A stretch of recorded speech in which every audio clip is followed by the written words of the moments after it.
La sombra de la muerte. Su autor es Holman Hunt, que es un líder de una cofradía de pintores pre-rafaelistas en Inglaterra. La sombra de la muerte muestra el interior del taller de carpintería en Nazaret. Con el torso desnudo, Jesús está de pie junto a un caballete de madera donde ha apoyado el serrucho. Dirige la mirada hacia el cielo. La expresión de su rostro es de dolor, de éxtasis o ambos. Tiene ambos brazos levantados por sobre la cabeza, estirándose. Al hacerlo, la luz del atardecer que penetra por la puerta abierta arroja una oscura sombra en forma de cruz sobre la pared del fondo, donde el estante para las herramientas asemeja una viga horizontal sobre la que sus manos han sido crucificadas. Las herramientas mismas nos recuerdan el fatídico martillo y los clavos. Hacia la izquierda de la escena, en primer plano, una mujer está arrodillada entre las virutas de madera. Sus manos descansan sobre el cofre que guarda los valiosos obsequios de los sabios de Oriente. No podemos ver su rostro porque lo ha apartado. Es María y parece estar alarmada, o da esa impresión, ante la sombra en forma de cruz proyectada por su hijo sobre la pared.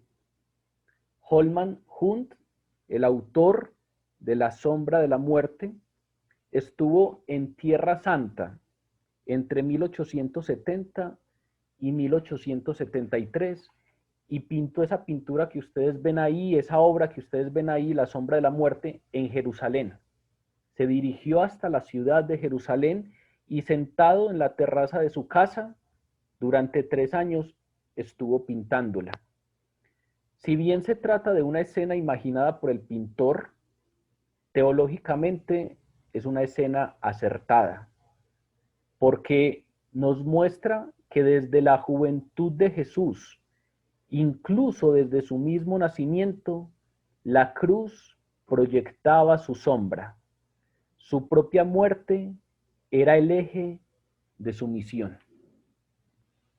Quise comenzar con este relato porque, porque no es escaso el encontrarnos con lecturas, con enseñanzas o con personas que opinan y piensan que el tema de la cruz de nuestro Señor Jesucristo fue un accidente en su vida, que simplemente murió en la cruz, pues porque su pueblo no lo recibió, pero que no necesariamente ese era el plan divino. Esta pintura, por el contrario, nos dice que la cruz siempre estuvo allí proyectando su sombra. Desde ese momento, en el taller de Nazaret, desde la infancia de Jesús, desde su propio nacimiento, siempre estuvo la cruz proyectando su sombra. Y quise compartirles este texto y esta pintura porque el texto que vamos a conversar hoy del Evangelio de Juan habla de la cruz y habla de cómo Jesús anuncia esa muerte y habla cómo Él nos permite entender a partir de ese texto que su muerte fue planeada, que su muerte hizo parte del propósito divino, que Él vino y tuvo un ministerio terrenal esperando ese momento en que muriera por cada uno de nosotros. Entonces podríamos decir que de todas las verdades de la fe cristiana, la muerte de Jesús, junto con su resurrección, es la más preciosa. Si Jesús no hubiera muerto, no habría sustituto por el pecado. Si no hubiera sustituto por el pecado, no habría oferta de salvación. Si no hubiera oferta de salvación, no habría esperanza. Y entonces, no es de sorprendernos que la fe cristiana, la fe que usted y yo profesamos tener, se centra en la muerte, en la sepultura y en la resurrección de Jesús. Si no fuera por la cruz, usted y yo no podríamos creer. Si no fuera por la cruz, usted y yo hoy no estaríamos aquí. El Hijo de Dios vino a la tierra con un propósito específico y era morir en sacrificio por el pecado. Ese era el plan redentor de Dios. La Biblia nos enseña que Jesús fue inmolado desde antes del principio del mundo, que la muerte de Cristo Jesús fue predestinada desde antes de la fundación del mundo. Desde el comienzo de las Escrituras hasta el final, la palabra recalca la importancia del sacrificio de Cristo Jesús como ofrenda por los pecados. Y para introducir un poco el texto que abordaremos hoy, quiero que lleguemos a él teniendo la plena certeza y después de haber reafirmado esta idea que acabo de mencionar. Según la palabra y según lo que nos enseña la palabra, la muerte de Jesús no fue un accidente. La muerte de Jesús no fue algo que ocurrió sin el previo consentimiento divino. La muerte de Jesús fue el plan redentor de Dios. Cami, ¿puedes ya quitar la imagen? Muchas gracias, Cami, por tu ayuda. Entonces, como introducción, quiero que veamos la importancia de la cruz a lo largo de las Escrituras. La muerte de Jesús, lo primero que hizo es que fue previamente anunciada en las profecías y entonces Jesús en su muerte cumplió las profecías. Aunque Israel no lo entendió a cabalidad, el Antiguo Testamento enseña claramente que el Mesías vendría a morir. Ellos no lo entendieron, pero hay claridad. Por ejemplo, si uno revisa el capítulo 9 del libro de Daniel, nos dice directamente que el Mesías moriría. Dice así textualmente, Daniel 9, versículo 25. Sabe pues y entiende que desde la salida de la orden para restaurar y edificar a Jerusalén hasta el Mesías príncipe habrá 7 semanas y 62 semanas. Recuerden que esto lo explicamos hace poco. Se volverá a edificar la plaza y el muro en tiempos angustiosos, y después de las 62 semanas se quitará la vida al Mesías. No fue un asunto que Jesús viniera con un plan de que todos van a creerme y el asunto se salió de su control y nadie le creyó o el pueblo no le creyó y entonces terminó crucificado. No, desde el libro del profeta Daniel se nos dice incluso el tiempo exacto. Después de las 62 semanas, que ya sabemos que esas semanas, estamos hablando de 7 años, 69 veces 2 años, se quitará la vida al Mesías.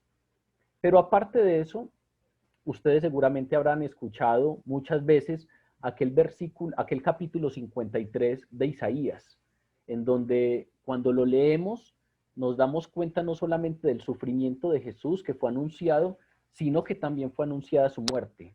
Voy a leerles solamente 5 versículos, pero todo el capítulo 53 de Isaías nos hablan de este tema. Isaías 53:3 dice, despreciado y desechado entre los hombres, fue varón de dolores, experimentado en quebranto, escondimos de él el rostro, fue menospreciado y no lo estimamos. Fue anunciado el rechazo por parte de Israel.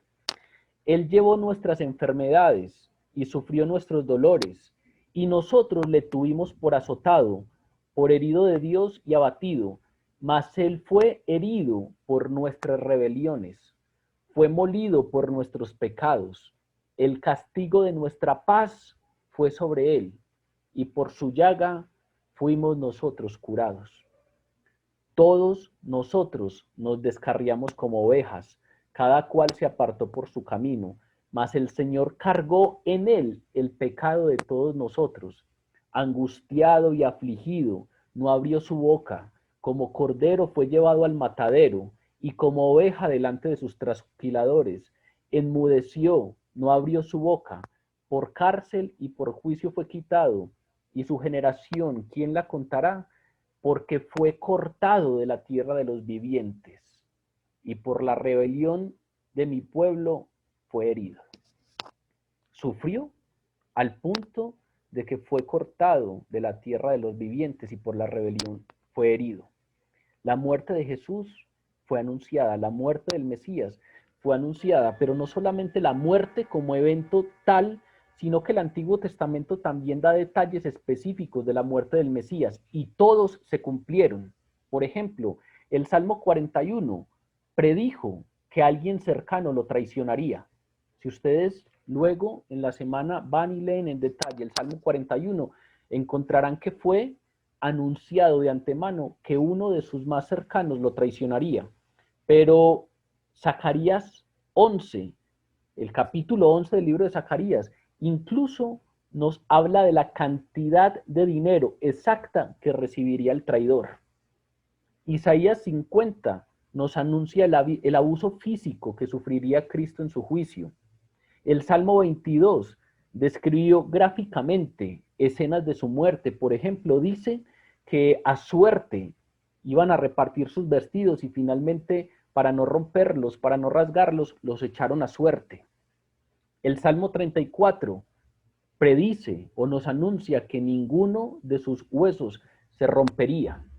Entonces, no solamente estamos hablando de que el Antiguo Testamento nos anuncia la muerte, estamos hablando de que incluso hay detalles específicos de cómo moriría el Mesías, a los cuales Israel no le prestó atención, pero no quiere esto decir que la muerte de Jesús fue un accidente, no quiere esto decir que la muerte de Jesús no fue el plan inicial de redención que tenía Dios para los hombres. Fue anunciada su muerte e incluso fue anunciada muchos detalles que en Cristo Jesús y en su muerte tuvieron cumplimiento. La cruz de Jesús es el centro de nuestra redención y como tal fue anunciado como el plan divino de salvación. Pero aparte de eso, Jesús anunció el cumplimiento de estas predicciones. Recuerden cuando tomando Jesús a los 12 discípulos les dijo: subiremos a Jerusalén y se cumplirán todas las cosas escritas por los profetas acerca del Hijo del Hombre. Jesús le anuncia a sus discípulos: iremos a Jerusalén cuando va a ir a la semana de la pasión y allí se cumplirán todas las cosas escritas por los profetas acerca del Hijo del Hombre. Será entregado a los gentiles, será escarnecido, afrentado, escupido, y después de que le hayan azotado, le matarán, mas al tercer día resucitará. Pero dice la palabra, ellos nada comprendieron de estas cosas, y esta palabra les era encubierta y no la entendían. Entonces, incluso en la enseñanza de Jesús encontramos que esto hacía parte del plan eterno, porque fue anunciado. Segundo, no solamente el Antiguo Testamento nos habla de ello, sino que la muerte de Jesús es el tema central del Nuevo Testamento. Si ustedes revisan los evangelios, una quinta parte de todo el material de los evangelios se dedica a narrarnos los eventos de los últimos días, se dedica a narrarnos lo que pasa en esa semana de la pasión.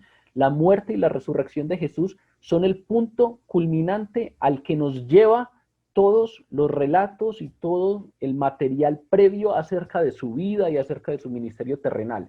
Todo lo que nos enseñan los evangelios va dirigido hacia ese punto crucial, la muerte y resurrección de Jesús. Pero aparte de eso, la palabra también nos dice que la muerte de Cristo no solamente fue anunciada, sino que fue el propósito de la encarnación. No es que Él viniera y la muerte se le apareciera por accidente, es que Él vino y el propósito principal de su encarnación era la muerte. Nos dice Marcos capítulo 10, el Hijo del Hombre vino a ser servido, no a servir, y vino para dar su vida en rescate de muchos. Esas son palabras directas de Jesús. ¿Qué dice Él? ¿A qué vino?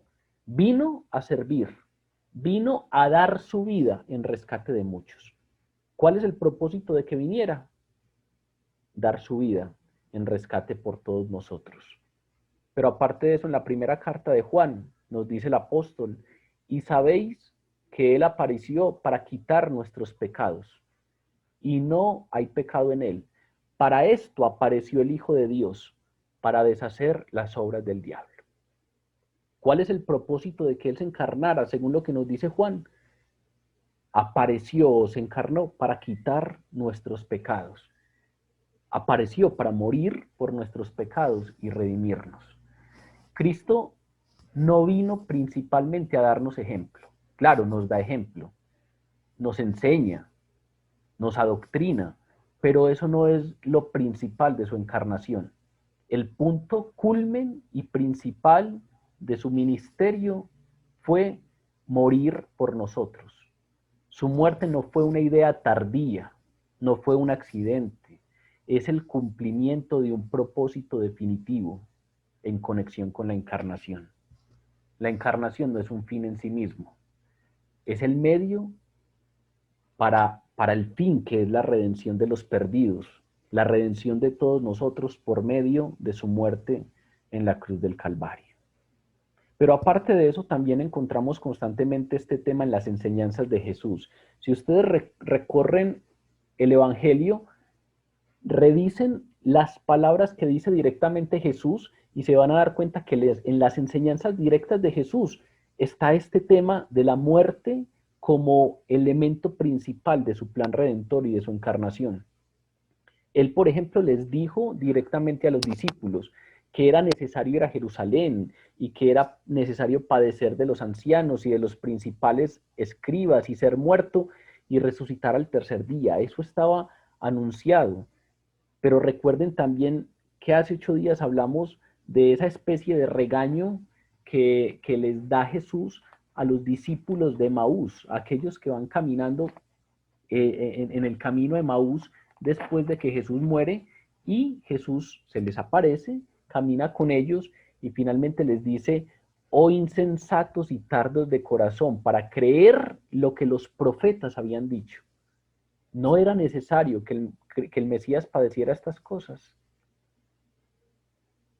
Si ya los profetas les habían anunciado, ¿por qué les es tan difícil creerlo y entenderlo?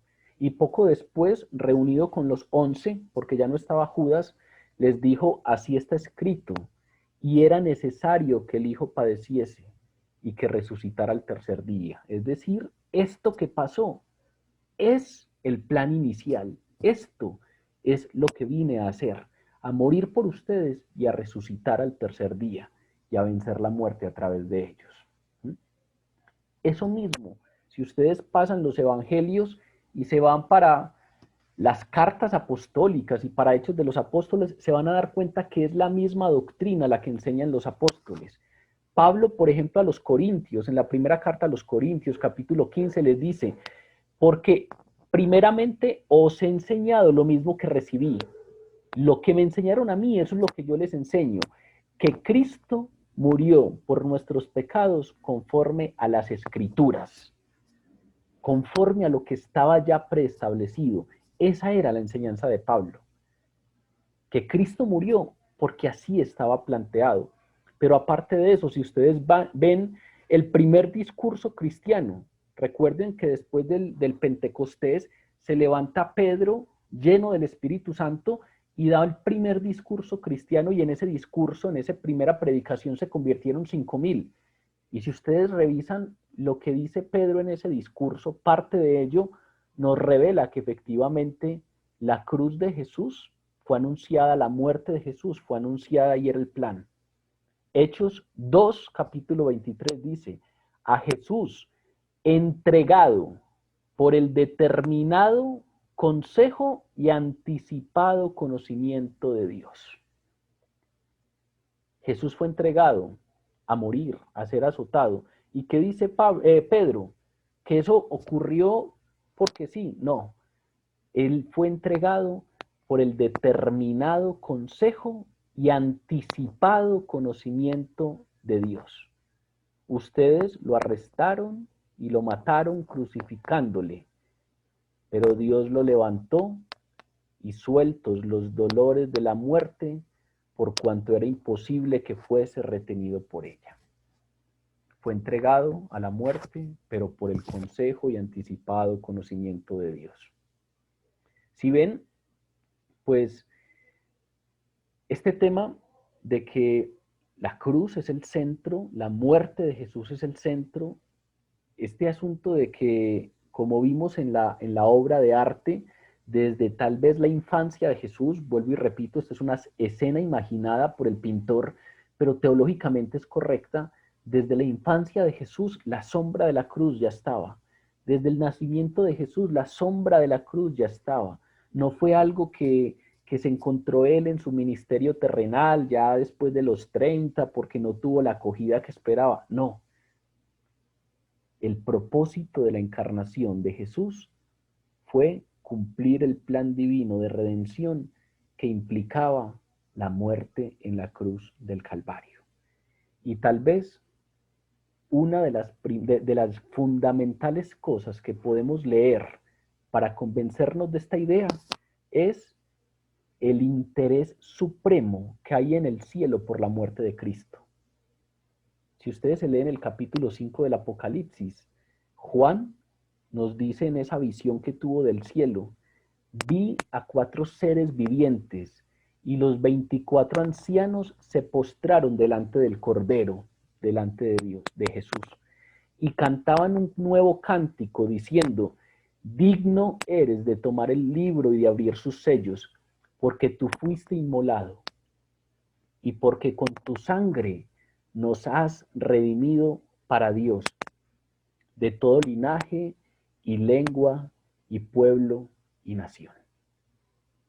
En la visión que tuvo Juan del cielo en el Apocalipsis, él ve a los 4 seres vivientes alados, pero también ve a los 24 ancianos.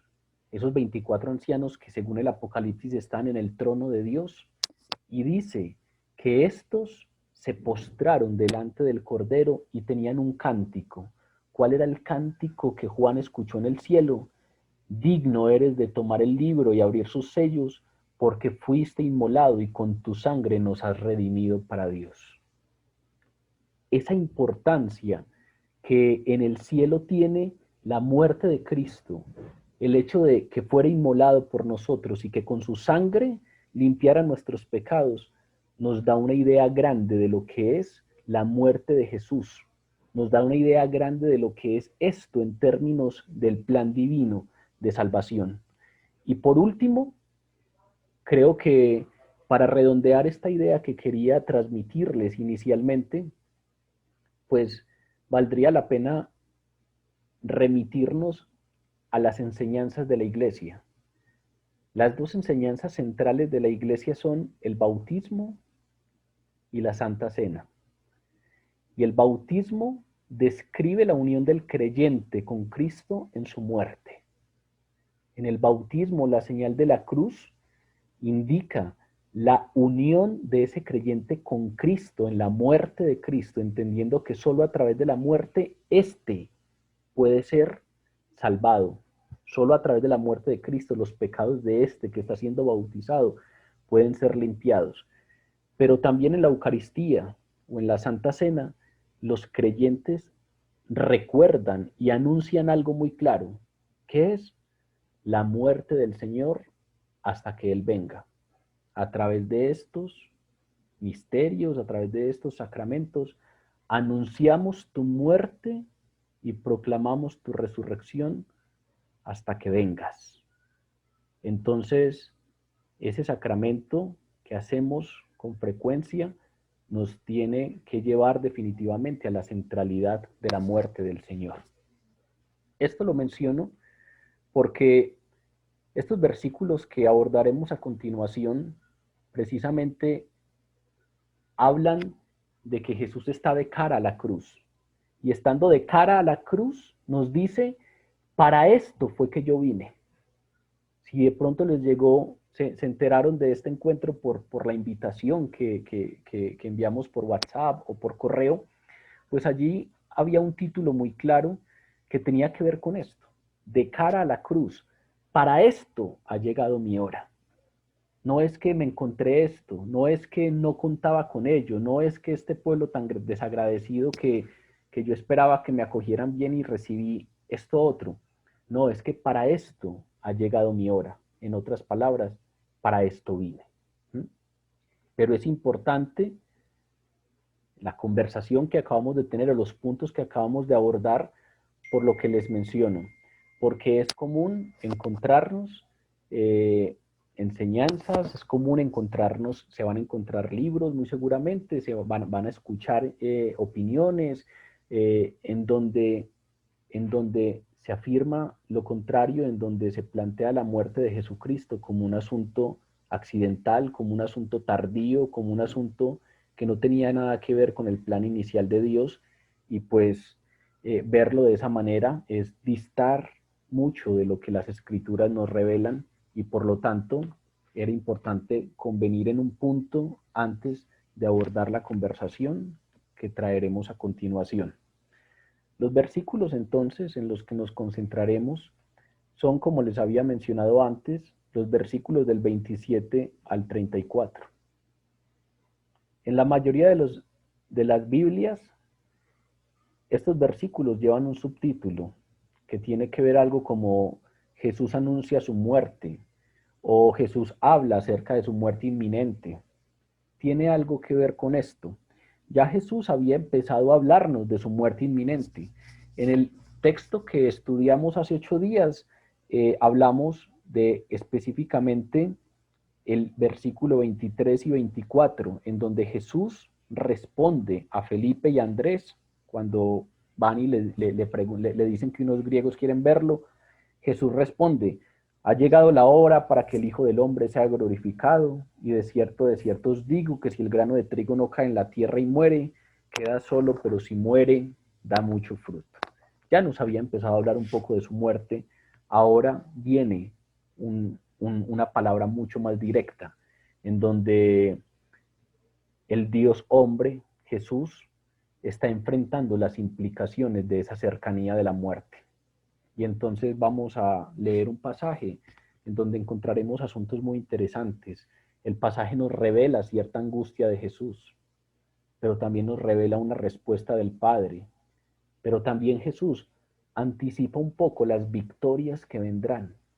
Y también nos damos cuenta que a pesar de esos anuncios, la multitud o el pueblo se hace a un lado y termina abandonando a Jesús. Y vamos a revisar un poco el porqué. Comencemos entonces a abordar el texto. Leo en favor de todos Juan capítulo 12, versículos 27 al 34. Ahora está turbada mi alma, ¿y qué diré? Padre, sálvame de esta hora, mas para esto he llegado a esta hora. Padre, glorifica tu nombre. Entonces vino una voz del cielo: lo he glorificado y lo glorificaré otra vez.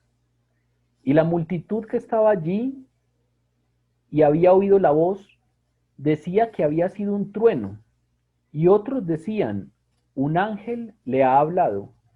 Respondió Jesús y les dijo: no ha venido esta voz por causa mía, sino por causa de vosotros. Ahora es el juicio de este mundo. Ahora el príncipe de este mundo será echado fuera. Y yo, si fuere levantado de la tierra, a todos atraeré a mí.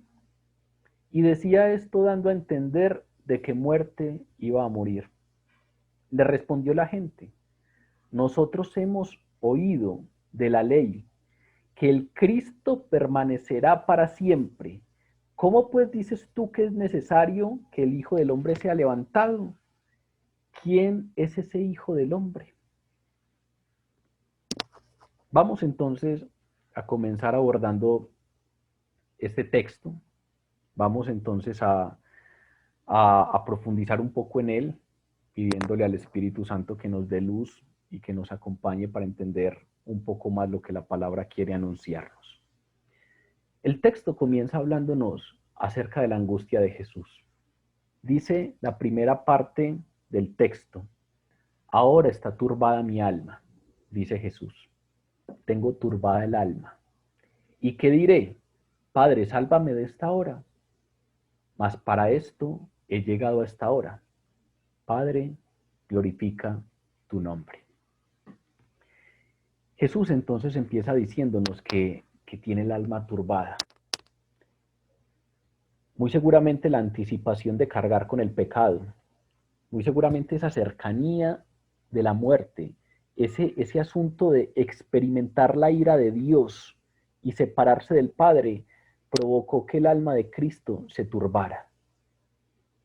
Varias veces hemos puesto este ejemplo, pero creo que no está de más volver a mencionarlo. ¿Por qué murió Jesús? Nos preguntamos a veces, ¿por qué muere Jesús? ¿Por qué no simplemente Dios hace un chasquido de dedos y dice, quedan perdonados? En otras ocasiones hemos explicado que Dios ha planteado una ley y su ley es clara. Y su ley dice, todo aquel que infrinja un punto de esta ley, muere. La muerte es el pecado, es el pago contra el pecado. Dios es santo y nos dice su palabra que lo santo y lo profano no conviven. Todos nosotros hemos pecado y entonces nuestra realidad es que merecemos la muerte. Y nuestra realidad es que merecemos estar eternamente separados de Dios, porque lo santo y lo profano no conviven. Y entonces Dios, pues, no puede saltarse su propia justicia. Dios es santo, pero también es justo. Y entonces Él no salta su propia justicia. Y el ejemplo del que les hablaba, que para muchos ya sonará repetitivo, es aquel ejemplo de la persona que comete una infracción de tránsito y cometiendo una infracción de tránsito lo para el agente de tránsito y entonces esta persona se disculpa, le habla de las preocupaciones que tiene y de los problemas que tiene y entonces le pide al agente de tránsito que le perdone esa, que le pase esa infracción, que no le haga el comparendo.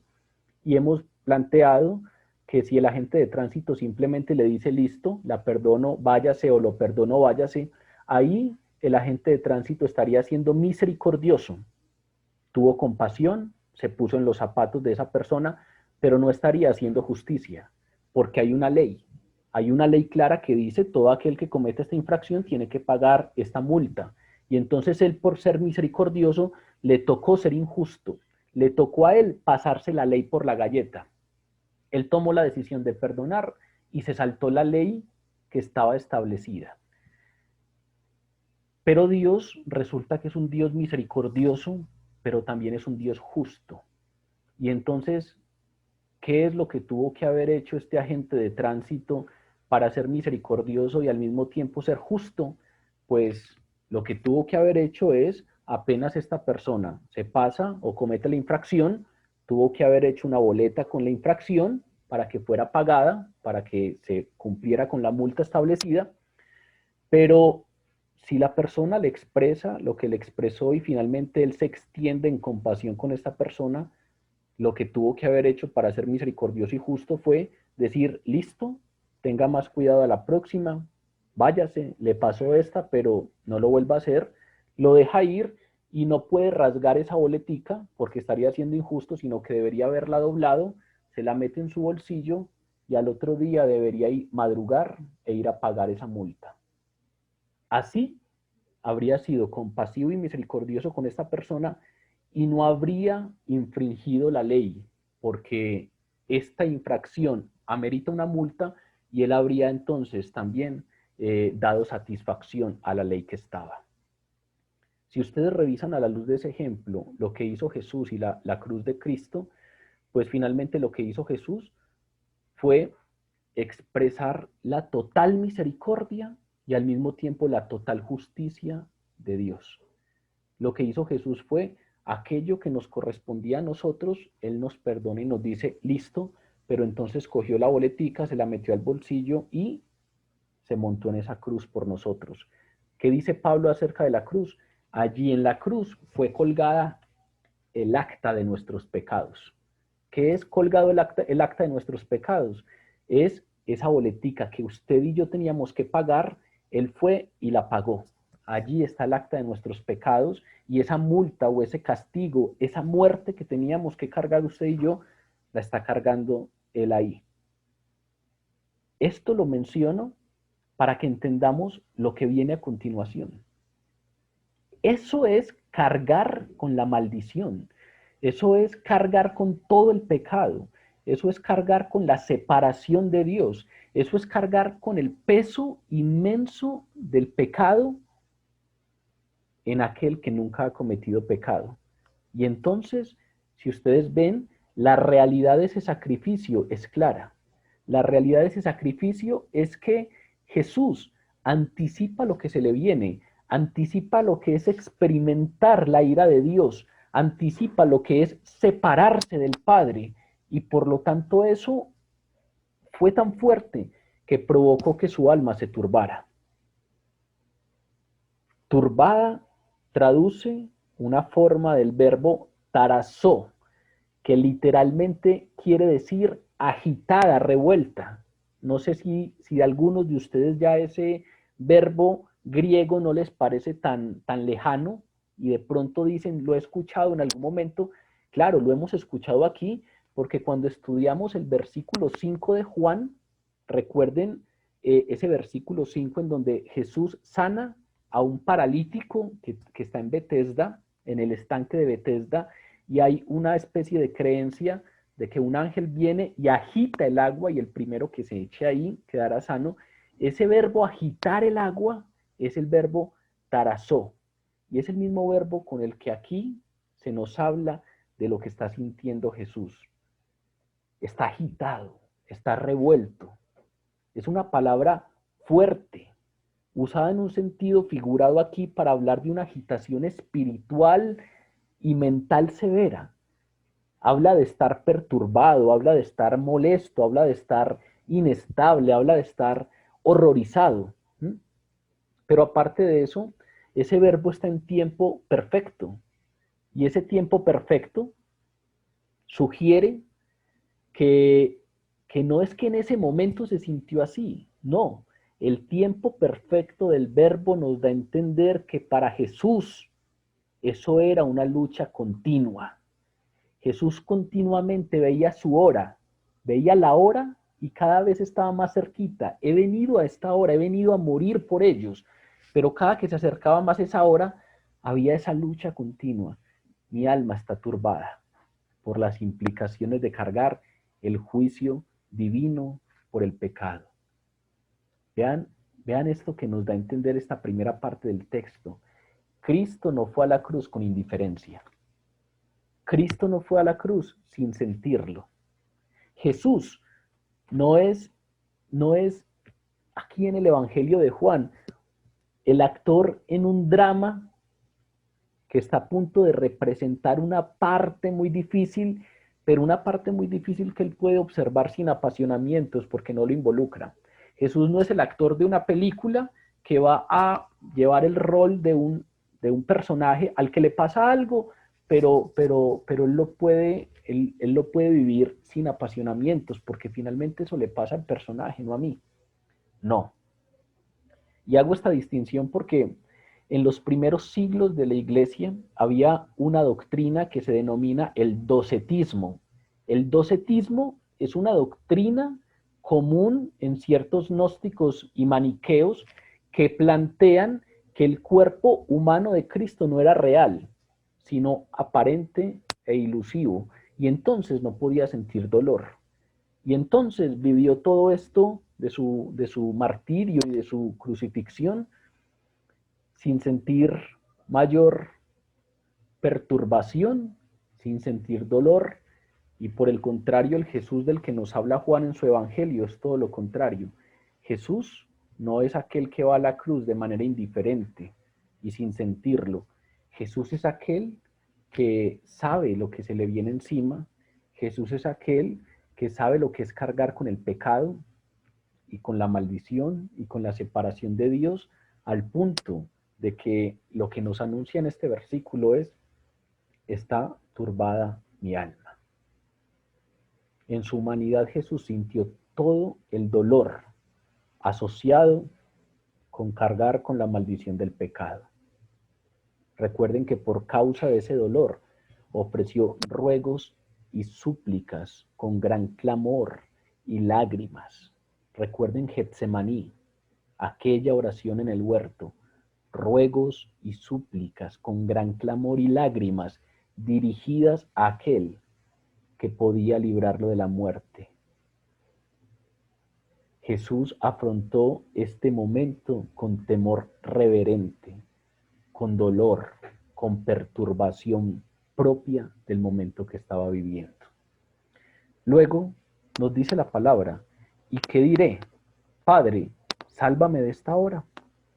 Hay algunas traducciones, ustedes ahí que están siguiendo la lectura en sus casas, es muy probable que les parezca que yo estoy entonando algunas de las frases de manera incorrecta, porque hay algunas traducciones de la Biblia que no plantean dos preguntas, sino que plantean una pregunta y una petición. ¿Y qué diré? En pregunta y luego acompañada de una petición. Padre, sálvame de esta hora. Por ejemplo, la versión de Jerusalén lo dice de esta manera. ¿Qué diré? Y luego una oración suplicante de Jesús. Padre, sálvame de esta hora. Sin embargo, hay muchas otras traducciones bíblicas que se guían más por hablar de dos preguntas. ¿Y qué diré? Y, Padre, sálvame de esta hora. Es decir, diré eso.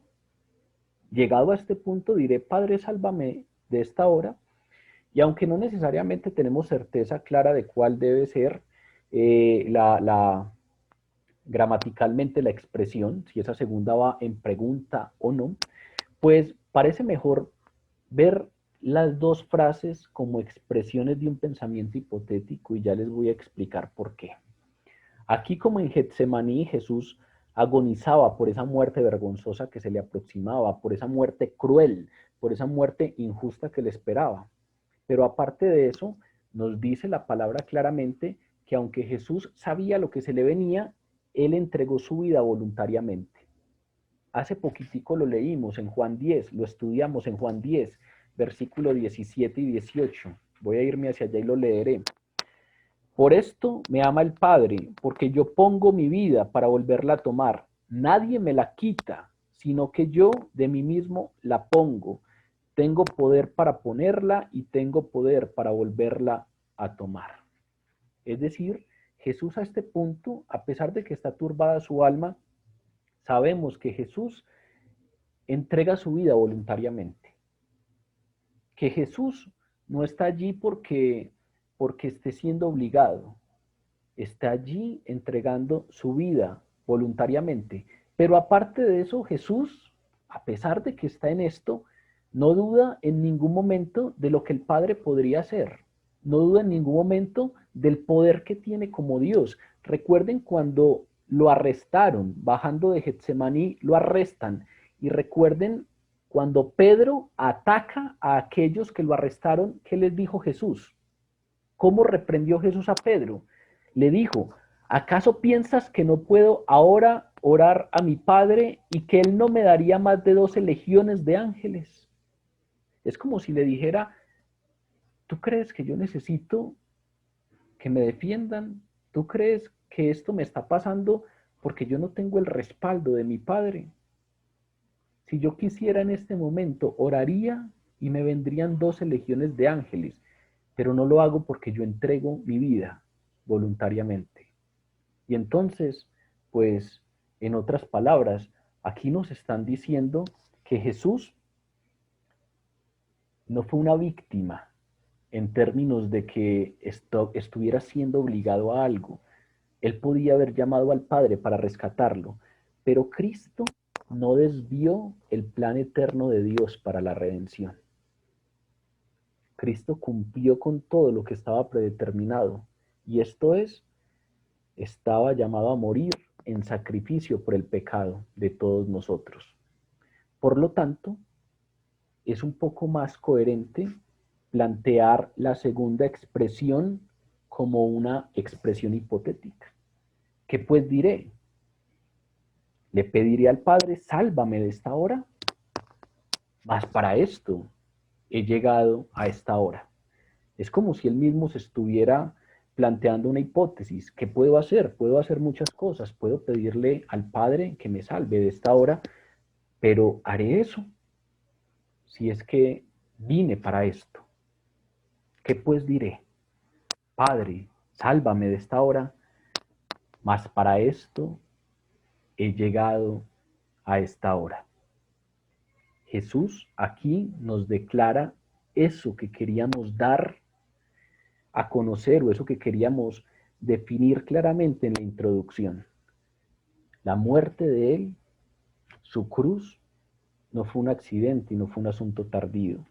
Él aquí podría incluso haber solicitado al Padre, clamado al Padre para que lo salvara de esta hora, pero no lo hará. O nos dice, iba a hacer esa súplica si es que para esto fue que yo vine. Para esto es que he llegado a esta hora.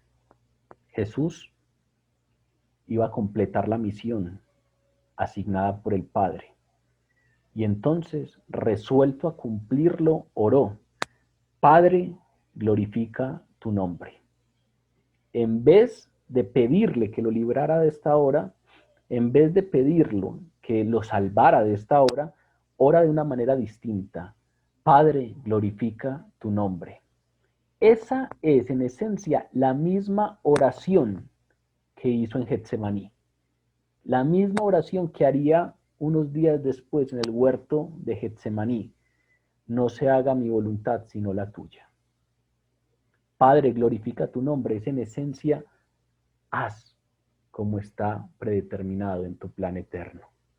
La petición de Jesús de Padre, glorifica tu nombre, indica que, como lo ha hecho durante toda su vida, en su muerte también glorificaría el nombre de Dios. Durante toda su vida vivió para dar gloria al nombre de Dios y en su muerte lo haría. Dios recibe gloria cuando se manifiestan sus atributos. Dios recibe gloria cuando lo que es Él es dado a conocer, cuando sus atributos son dados a conocer.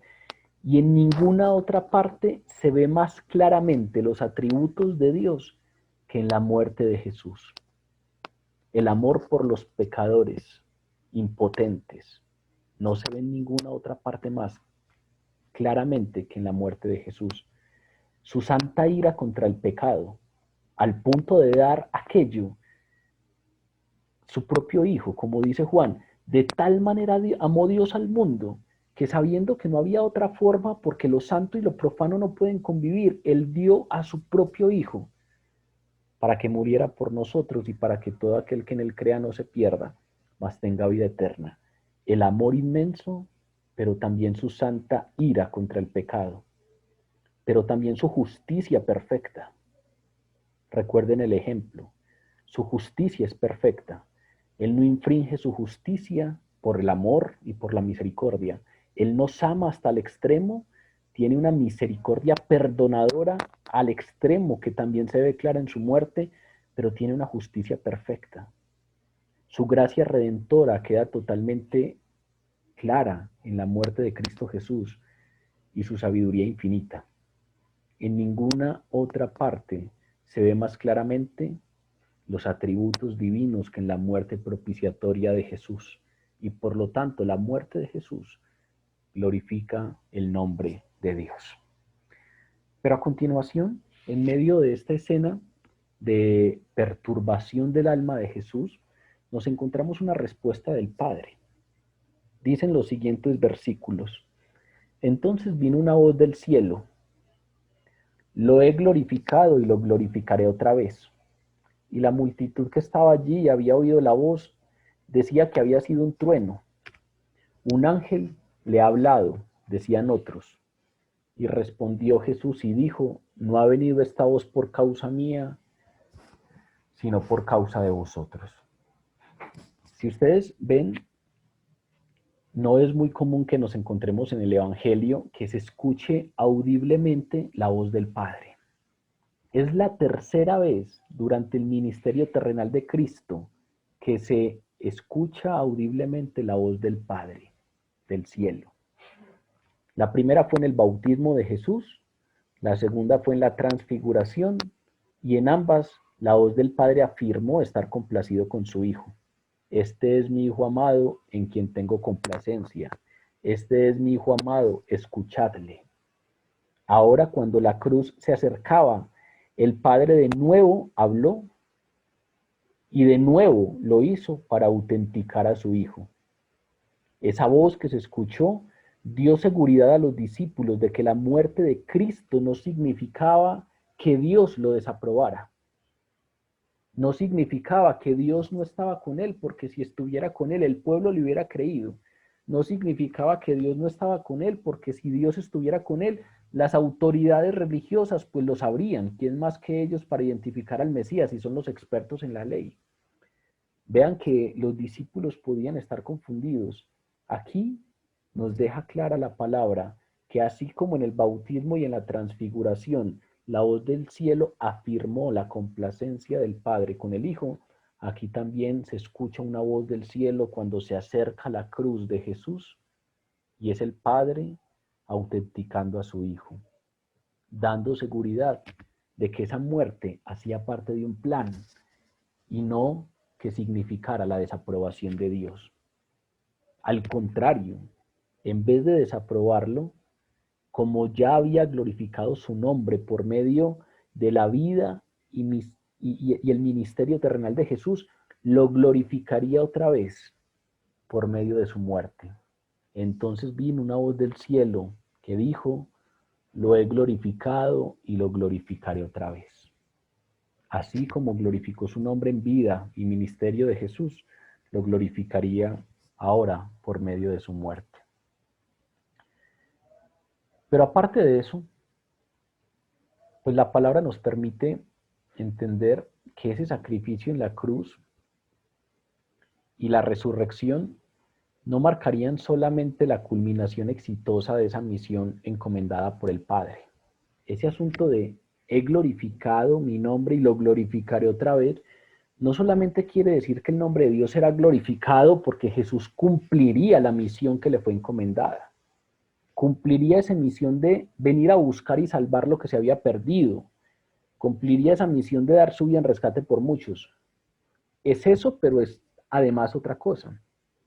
Y es que la gloria del Padre sería completa cuando el regreso del Hijo se diera a la presencia del Padre. Recuerden la parte final de la oración sacerdotal de Jesús, que la estudiaremos más adelante en Juan 17. En esa oración sacerdotal de Jesús, Jesús le dice al Padre, yo te he glorificado en la tierra, he acabado la obra que me diste que hiciese.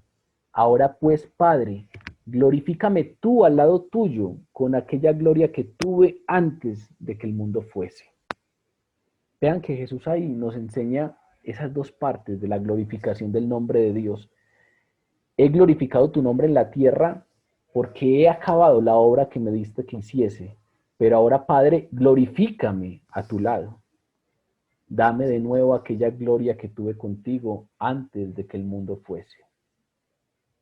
De manera pues que el nombre de Dios sería glorificado no solamente porque Jesús cumpliría la misión que le fue encomendada, sino porque luego resucitaría y ascendería a la gloria y estaría allí a la diestra de Dios Padre en gloria. Esa voz audible del Padre confirmaba obviamente haber oído y respondido la oración de Jesús. Y esa voz fue audible, siendo pues obvia para todos. Todos vieron que Jesús habló con el Padre. ¿Qué pues diré, Padre? Líbrame de esta hora. Más antes, Padre, glorifica tu nombre. Eso lo escucharon todos. Y después de que escuchan eso, se escucha una voz del cielo que es obvia para todos, que les permiten entender que el Padre confirma haber oído y respondido a la oración de Jesús. Pero aunque la multitud estaba allí, aunque la multitud al parecer oyó, pues no pudo entender su importancia real. Porque lo que nos dice la palabra a continuación es que algunos buscaron entender esa voz, buscarle explicación por algún lado y terminaron entendiendo esa voz poderosa o relacionando esa voz poderosa con un fenómeno natural. Y entonces algunos decían, es un trueno. En algunos apartes del Antiguo Testamento, la voz de Dios suele asociarse con un trueno. Aunque aquí, al parecer, al escuchar un sonido, lo que nos dice la palabra es, algunos intentaron darle una explicación lógica al asunto y como se oyó algo del cielo, entonces dijeron, fue un trueno. Pero había otros que también intentando darle una explicación a esto, pues aunque no entendían las palabras, aunque no entendían qué era lo que significaba eso, pues al menos reconocieron una voz, al menos reconocieron que eso no era el sonido de un trueno y entonces dijeron, un ángel le ha hablado. Vino un ángel y le habló. Estos al parecer escucharon un poquito más que los otros y entonces ya eso no les pareció un trueno cualquiera, un sonido cualquiera, sino que decían, eso es una voz. Es como cuando alguien habla y entonces especulaban diciendo, un ángel le ha hablado a Jesús. Y las dos teorías son incorrectas, porque el sonido que escucharon no era ni un trueno ni un ángel. No entendieron. Así como quienes iban con Pablo camino a Damasco, cuando Pablo iba a perseguir a la iglesia y queda ciego, Pablo escuchó una voz del cielo, que no solamente la escuchó él, sino los que lo acompañaban, que le dijo, Pablo, ¿por qué me persigues? Pero los demás no entendían nada y solamente Pablo pudo entender estas palabras. No entendían el significado de las palabras. Eso mismo pasó acá.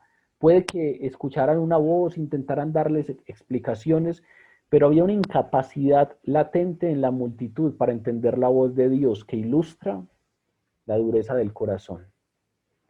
Tampoco habían escuchado la palabra de Dios. Tampoco habían escuchado a su Hijo, a Jesús, cuando les habló y cuando manifestó ser el Mesías. ¿Mm?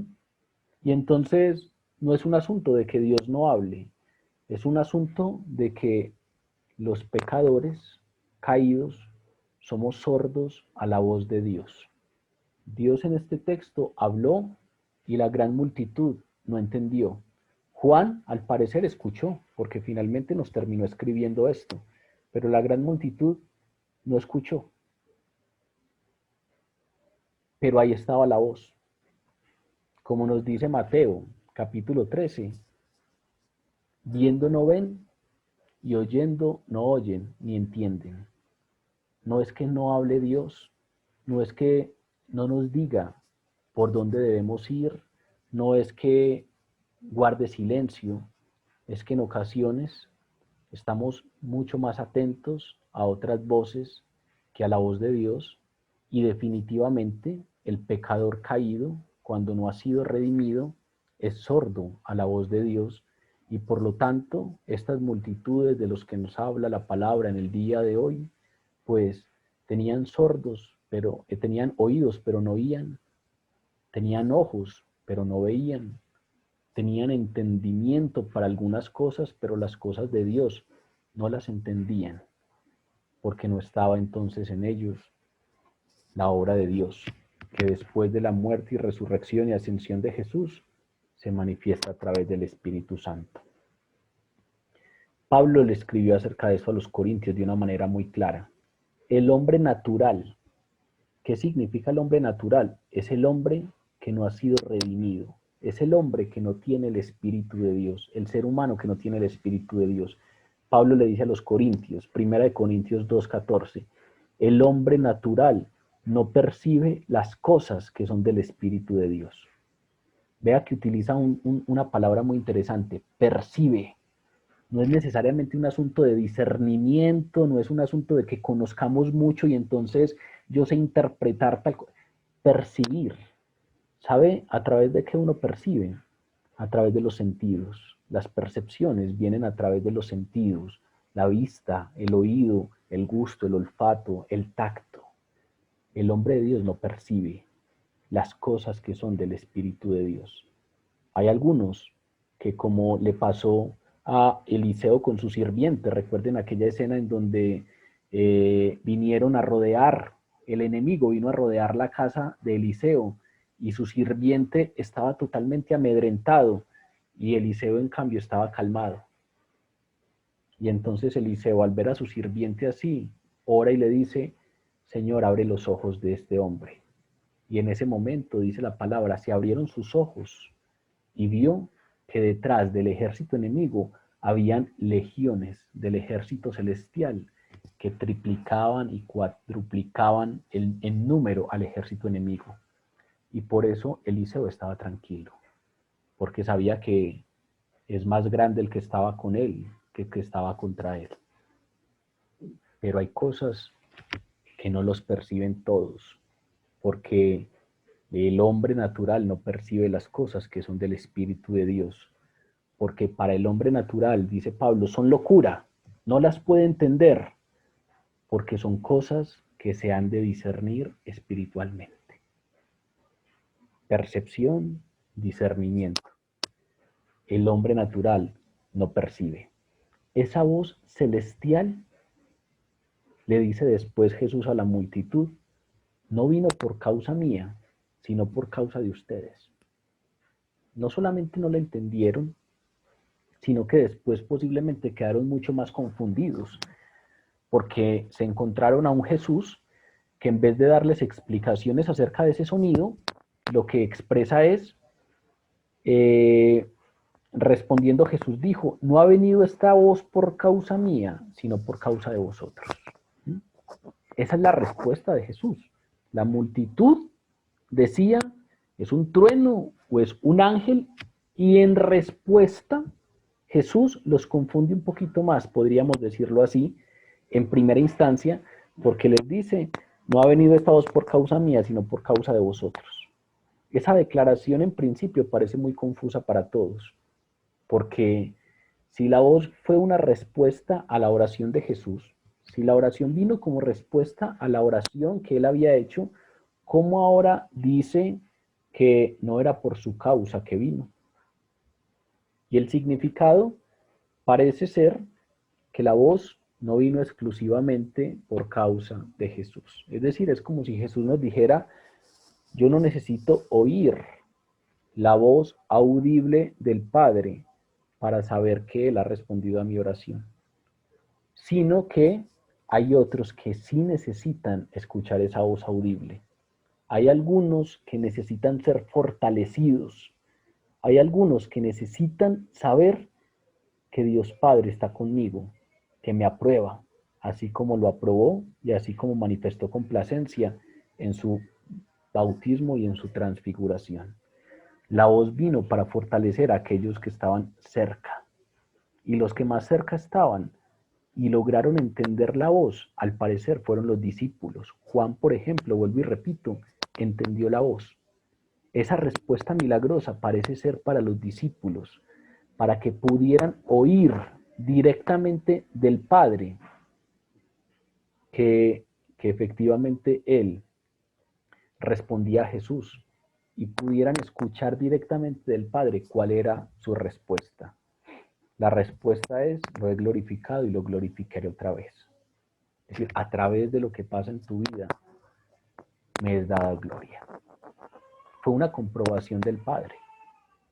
Incluso es una comprobación de las más fuertes y claras, de que Jesús era su Hijo amado, de que Jesús era su Hijo muy amado. Solamente en el Evangelio encontramos en 3 apartes esa voz audible del Padre. Aquí encontramos entonces una de ellas como una comprobación fuerte y clara de parte de Dios Padre a los discípulos de que Jesús efectivamente era su Hijo amado. Y en un momento coyuntural, en un momento en donde se acerca la muerte. A continuación, en los 3 versículos que vienen, Jesús es como si hablara a la multitud, pero en especial a sus discípulos, y les anunciara la victoria que venía. Es como si Jesús, sabiendo que ellos muy probablemente estaban confundidos por todo este asunto de la muerte, por todo este asunto que se acercaba, Jesús anticipa la victoria que tendrán. Dice los versículos del 31 al 33. Ahora es el juicio de este mundo. Ahora el príncipe de este mundo será echado fuera. Y yo, si fuere levantado de la tierra, a todos atraeré a mí mismo. Y esto decía dando a entender de que muerte iba a morir. Cuando Jesús anticipaba el triunfo en la cruz, fundamentalmente, según nos dice este texto, se alegraba de 3 victorias que con ello alcanzaría. Primero, nos dice el principio de estos versículos que acabamos de leer, ahora es el juicio de este mundo. Su muerte traería el juicio de este mundo. Como ocurre con mucha frecuencia en los escritos de Juan, el término mundo designa ese sistema maligno y satánico que todos los que son parte de él, pues todos aquellos que son parte de él y quienes están en rebelión contra Dios. Hay otros espacios en la palabra en donde cuando se nos hablan de mundo, simplemente hacen referencia a aquellos seres humanos que todavía no conocen de Dios. Por ejemplo, cuando Pablo nos dice, antes estabais en el mundo, pero ya no. Ese mundo tiene una connotación distinta al término mundo, como lo usa Juan. Juan constantemente habla del príncipe de este mundo. Juan normalmente habla del príncipe de este mundo, el príncipe de las tinieblas. Ese término mundo de Juan designa a ese sistema maligno, a ese sistema del que hacen parte todos aquellos que están en directa rebelión con Dios. Y aparentemente, la cruz es la victoria del mundo sobre Cristo, aparentemente, pero en realidad fue su sentencia. Es muy probable que ese mundo se alegrara de que por fin iba a morir el Hijo de Dios, pero finalmente esa muerte fue su gran sentencia, porque la muerte traería juicio a ese mundo. Jesús vino a salvar, no a juzgar. Lo hemos estudiado, pero a pesar de eso, quienes rechazan a Jesús, a partir del momento de su muerte, se condenan a juicio eterno. La oferta está ahí para todos, pero el que lo rechace, el que no lo acepte como su Señor y Salvador, se está condenando a juicio eterno. Su muerte traería el juicio de este mundo. Solamente aquellos quienes lo aceptan como Señor y Salvador, pues tienen una vida eterna al lado de Dios Padre. Pero nos dice además el texto que su muerte traería juicio sobre el príncipe de este mundo. Dice el versículo 31, ahora el príncipe de este mundo será echado fuera. Es decir, el príncipe de ese sistema maligno del mundo, Satanás, será echado fuera. Las escrituras revelan varias veces cuándo se dará esto. Si nos aproximamos al Apocalipsis, que algunos de ustedes, según lo que anunciaron hace 8 días, tenían bastante interés en este libro, si nos acercamos al libro del Apocalipsis, en el Apocalipsis nos expresan claramente cuándo será echado fuera el príncipe de este mundo. Aquí en este texto es echado fuera en el sentido de que pierde su autoridad e influencia, porque ya no tendrá cómo juzgar, porque todos aquellos que se hacen uno con Cristo Jesús, todos aquellos que vienen y rinden su vida a los pies de Cristo Jesús, ya no tienen quien los juzgue, ya no son señalados por su pecado, porque la sangre de Cristo Jesús nos baña y limpia todo pecado. Incluso nos dice Juan en su primera carta, intenten ser santos, intenten no pecar, pero sepan que si pecan, tienen un abogado. Juan incluso nos dice, a ustedes no hay quien los acuse, porque es que si ustedes son uno con Cristo Jesús, a pesar de que caigan, intenten no hacerlo, pero a pesar de que caigan, recuerden que tienen un abogado, y ese abogado es Jesucristo. Entonces Jesucristo está en defensa nuestra. Jesucristo está delante del trono celestial diciendo, sí cayó, pero mi sangre lo cubre. Sí, cayó, pero por ese otro pecado yo también morí, porque en la cruz del Calvario puse el acta de sus pecados pasados, presentes y futuros, porque Él es mío. Entonces, aquí hay juicio sobre el príncipe de este mundo, en este punto, porque porque pierde su autoridad e influencia como acusador. Pero el Apocalipsis nos dice que en la tribulación, el Apocalipsis nos habla de la gran tribulación, se expulsará a Satanás del cielo para siempre. Cuando se habla del cielo, se habla de aquel lugar al cual se le ha permitido la entrada para acusar al ser humano, para acusar a los pecadores. En la tribulación será expulsado del cielo para siempre. Pero al final de la tribulación, nos dice el capítulo 20 del Apocalipsis, Satanás será lanzado al abismo por el reino milenario. Mientras dure el reino terrenal de Jesús, Satanás será lanzado al abismo. Y luego nos dice en ese capítulo 20 que al final de ese reino terrenal se lanzará Satanás al lago de fuego, donde permanecerá en castigo por toda la eternidad. Esta es la victoria contra este mundo y contra su príncipe. Una de las cosas interesantes de la que nos habla el Apocalipsis es que Satanás será echado en el lago de fuego, en donde permanecerá en castigo por toda la eternidad. Nosotros tenemos una fantasía con el lago de fuego y una fantasía con el infierno, en donde creemos que Satanás está allá a sus anchas, que Satanás es el rey de ese lugar. No, Satanás estará allá, pero estará en castigo, porque Dios también tiene control sobre ese lugar. Dios es soberano sobre todo lo creado, material e inmaterial. Satanás no es una entidad, una deidad maligna que se puede comparar con la entidad que es Dios en términos de benignidad. No, solo hay un Dios, todo lo demás es creado. Y este príncipe de maldad también es creado y está por debajo, y nos dice la palabra y nos anuncia que en este momento fue echado fuera porque no nos puede acusar, fue echado fuera del cielo porque no nos puede acusar, pero que llegará el momento en el que será lanzado al abismo y luego será echado al lago de fuego, donde permanecerá en castigo eterno por toda la eternidad. Esa victoria aparente de Satanás en la cruz marcó en realidad su completa derrota. Hebreos, en el capítulo 2, la carta a los Hebreos en el capítulo 2 nos lo dice muy claramente. Jesús destruyó por medio de la muerte al que tenía el imperio de la muerte, esto es, al diablo.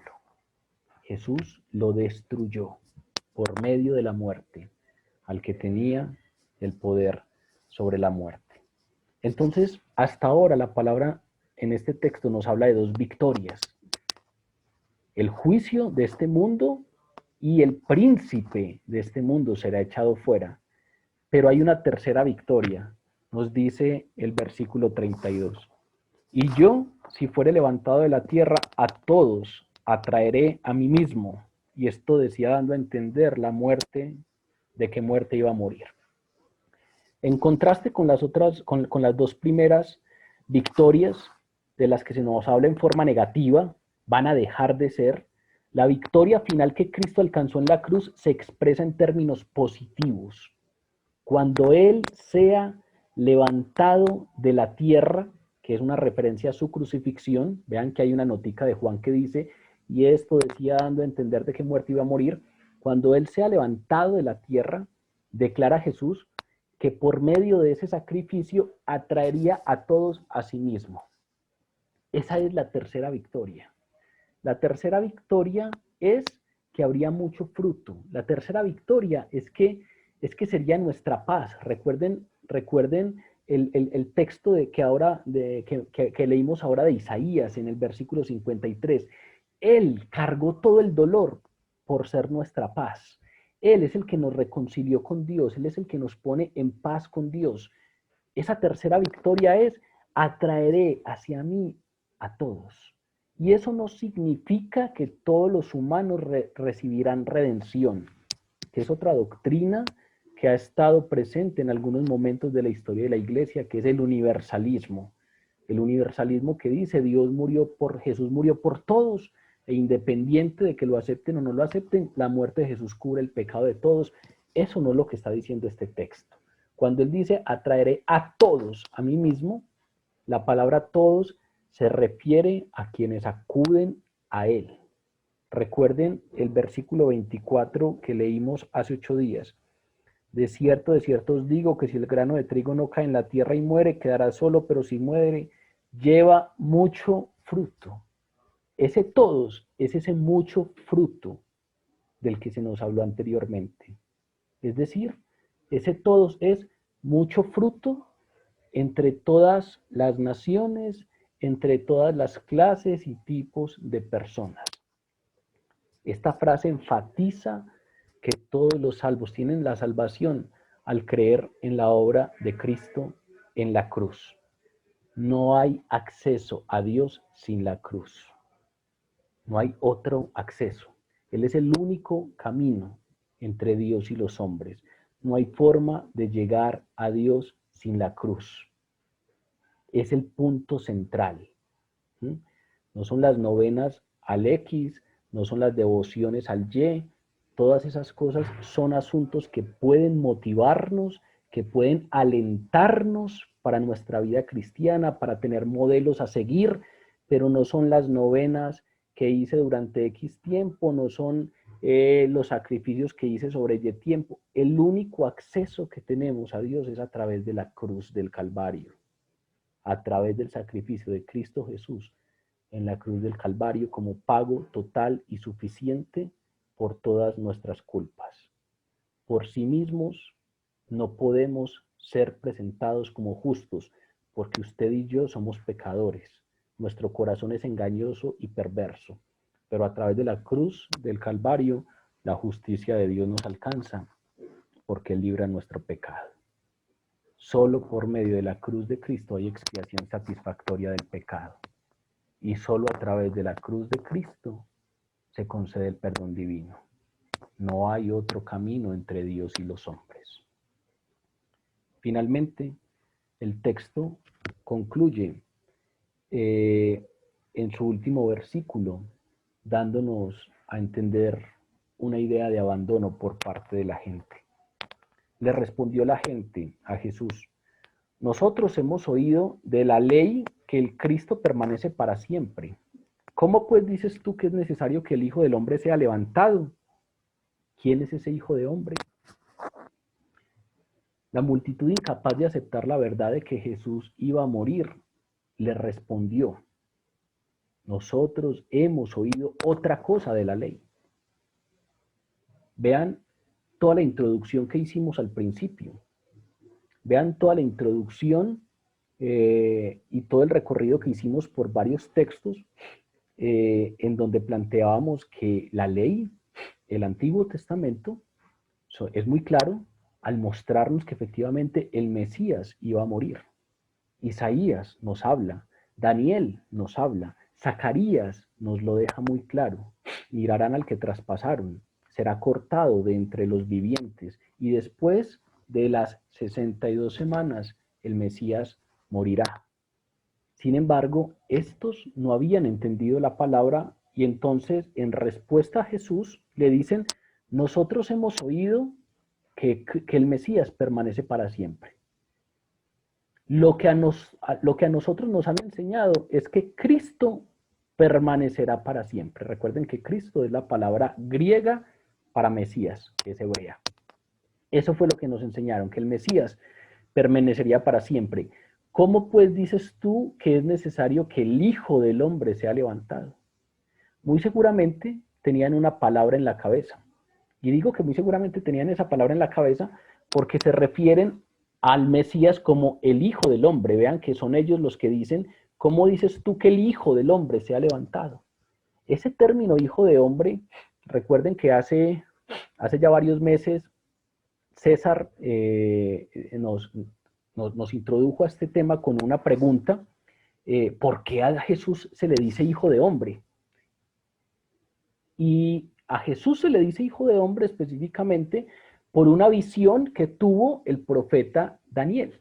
El profeta Daniel, en su libro, en el capítulo 7, habla de una visión en donde se le llama al Mesías Hijo del hombre. Y entonces estos muy seguramente tenían eso en la cabeza cuando hablan, ¿cómo dices que el Hijo del Hombre será levantado? El texto de Daniel dice lo siguiente, Daniel 7, versículo 13. Miraba yo en la visión de la noche, y he aquí con las nubes del cielo venía uno como un hijo de hombre. Ahí lo que está diciendo es, yo veía a alguien que venía en las nubes del cielo, es decir, era celestial, pero era como un hijo de hombre, es decir, tenía la apariencia de un hombre. Venía uno como un hijo de hombre que vino hasta el anciano de días. El anciano de días es Dios Padre. Y le hicieron acercarse delante de él. Y le fue dado dominio, gloria y reino para que todos los pueblos, naciones y lenguas le sirvieran. Su dominio es dominio eterno, que nunca pasará, y su reino uno, que no será destruido. Esto es lo que tenían en mente los judíos. Va a llegar el momento en que viene el Mesías, y el Mesías será presentado delante del anciano de días y le será dado dominio, gloria y reino, y todos los pueblos y todas las naciones y todas las lenguas le servirán, y su dominio es un dominio eterno. ¿No será que el dominio de David, que fue grande, pero tuvo fin? ¿No será que el reinado de Salomón, que tuvo fin? No, este hijo de David ahora se le llama hijo de hombre en función de la profecía o de la visión de Daniel. Este tendrá un reino que no pasará nunca. No será jamás destruido porque su dominio es dominio eterno. Si ustedes leen el capítulo 9 de Isaías, también encontrarán una profecía en donde se habla de que el reinado del Mesías no pasará. Si ustedes revisan el capítulo 37 de Ezequiel, también encontrarán la misma idea. Ahora, ¿están mal estas palabras? ¿Están mal estas profecías? No. Por supuesto que el Señor Jesucristo hará esto en su segunda venida. Nos dice el Apocalipsis que Él vendrá en las nubes y tendrá un reino que no tendrá fin. Y eso es lo que usted y yo anhelamos cuando en el Padre Nuestro decimos, venga a nosotros tu reino. Anhelamos que venga ese momento sabiendo que esto es temporal. Venga a nosotros tu reino. Cuando nosotros declaramos esto en el Padre Nuestro, lo que estamos planteando es, sabemos que esto que dice Daniel es cierto. Sabemos que lo que dice Isaías en el capítulo 9 es cierto y Ezequiel también, pero eso sucederá en la segunda venida de Cristo. Pero también hay otras palabras que afirman entonces que en su primera venida el Mesías moriría. Esta palabra la tenían ahí en la cabeza ellos y por lo tanto entonces estaban confundidos e irónicamente le dijeron a Jesús, nosotros hemos oído algo muy distinto. Nosotros hemos oído que cuando venga el Mesías tendrá un dominio eterno y un reino que no tendrá fin. ¿Cómo dices tú entonces que es necesario que el Hijo del Hombre sea levantado? Es decir, ¿cómo dices tú que es necesario que el Hijo del Hombre muera? Pasaron por alto todo lo que vimos en la introducción. Pasaron por alto toda la enseñanza del Antiguo Testamento, según la cual el Mesías venía la primera vez a morir en sacrificio por los pecados. Vendría la primera vez a reunir a las ovejas que estaban perdidas. Venía por primera vez a buscar lo que se había perdido, lo que se había extraviado. Interpretaron erróneamente la palabra y a la luz de esa interpretación errónea se burlaron de Jesús preguntándole, o le preguntaron burlonamente, ¿quién es ese hijo de hombre? Es decir, ¿qué clase de Mesías es aquel que va a morir? Si el Mesías del que nos habla la palabra es otro. ¿De qué clase de hijo de hombre estás hablando? Estás hablando de ti. No creemos que tú seas ese hijo de hombre del que nos habla el profeta Daniel, porque el hijo del hombre del que se nos habla ya es distinto. No podían reconciliar la predicción que acaba de hacer Jesús sobre su muerte con aquella creencia de que el Mesías iba a ser aquel conquistador triunfante, aquel Mesías político y militar triunfante y dominante. Su idea de mesianismo, desde esa postura político-militar, no se reconciliaba con esa predicción, con ese anuncio que acababa de hacer Jesús sobre su muerte. Y entonces, ¿de qué clase de hijo de hombre está hablando este? El abandono por parte de la multitud. Recuerden que lo importante de este abandono es que lo que acabamos de leer anteriormente en las semanas pasadas es la entrada triunfal de a Jerusalén. Toda esta multitud lo viene persiguiendo desde aquella aldea donde vivía Lázaro, y otros lo esperaron en Jerusalén y estaban batiendo palmas y estaban glorificando a Dios porque había llegado el Mesías. Todo ese movimiento en masa en donde la gente estaba excitada y eufórica porque le estaban dando la bienvenida a su Señor, es en ese contexto en el que estamos. Él entró a Jerusalén, lo aplaudieron, lo recibieron con bombos y platillos. Unos griegos querían encontrarse con él y entonces buscaron a Andrés y a Felipe, y allí, en medio de todo eso, él anuncia su muerte. Y es en medio de esa euforia en donde la gente se empieza a desencantar. ¿Quién es ese hijo de hombre del que este habla? Muy seguramente no es el Mesías que nosotros estábamos esperando. Unos días después, ya no sería solo incredulidad frente al tipo de hijo de hombre, sino que estarían pidiendo que fuera crucificado en la cruz. Para concluir, resistiendo cualquier tentación de dejar a un lado la cruz, resistiendo cualquier tentación de alejarse del plan divino, resistiendo cualquier tentación de alejarse de esa agonía que representaba la cruz, a pesar de que su alma estaba turbada, a pesar de que no es un actor indiferente que no siente, no, a pesar de que siente ese dolor y su alma se turba, a pesar de todo eso, Jesús completó la misión para la cual vino al mundo: morir para Dios, morir por nosotros. La muerte de Cristo fue un sacrificio para Dios. Él pagó el precio por la violación de los pecadores de su ley santa. La muerte de Cristo se ofreció como sustitución para Dios en favor de los pecadores, como pasó en este ejemplo del que hablamos ahora. Él fue y pagó la multa. La muerte de Cristo Jesús es el ofrecimiento en sustitución. Él es nuestro sustituto. Él fue y pagó nuestra deuda. Él nos sustituyó allá en la cruz. Ahí deberíamos estar nosotros, pero Él fue y nos sustituyó. Él fue el sustituto para Dios a favor de los pecadores. ¿Para qué? Para poner fin a la ira de Dios contra el pecado, para que no haya condenación para los creyentes. Ya no hay ninguna condenación para los creyentes, porque la muerte de Cristo redimió a los creyentes para Dios y los reconcilió con Él como hijos suyos. Él es nuestra paz. Él nos reconcilió con Dios. Él es aquel que a través de su muerte nos abre el camino hacia Dios. Por eso es que apenas dan las 3 de la tarde y el cielo se pone oscuro y Jesús exhala su último aliento en esa cruz. Por eso es que el velo del lugar santísimo se rasga en dos, de arriba hacia abajo. Aquel lugar santísimo al que no teníamos acceso, ahora el velo se rasga dándonos acceso. ¿Por qué? Porque se ha consumado el pago.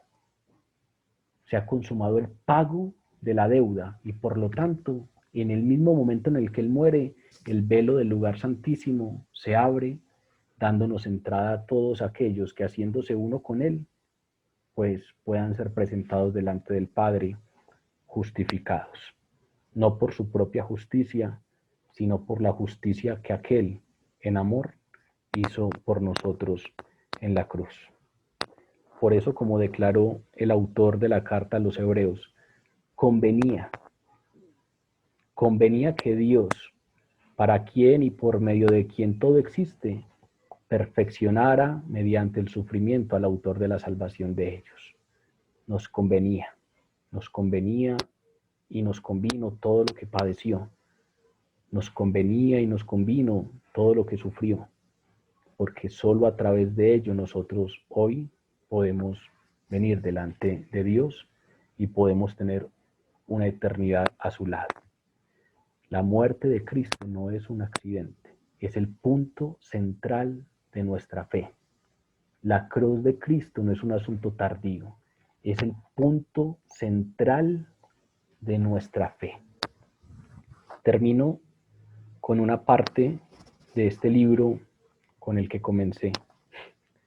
Cuando contemplo la maravillosa cruz sobre la que murió el príncipe de gloria, todo lo que tengo me parece nada, y aparto con desprecio toda mi soberbia. No permitas, Señor, que llegue a gloriarme, sino en la cruz de Cristo, mi Dios. Todas las vanidades que más me seducen, las sacrifico a su sangre.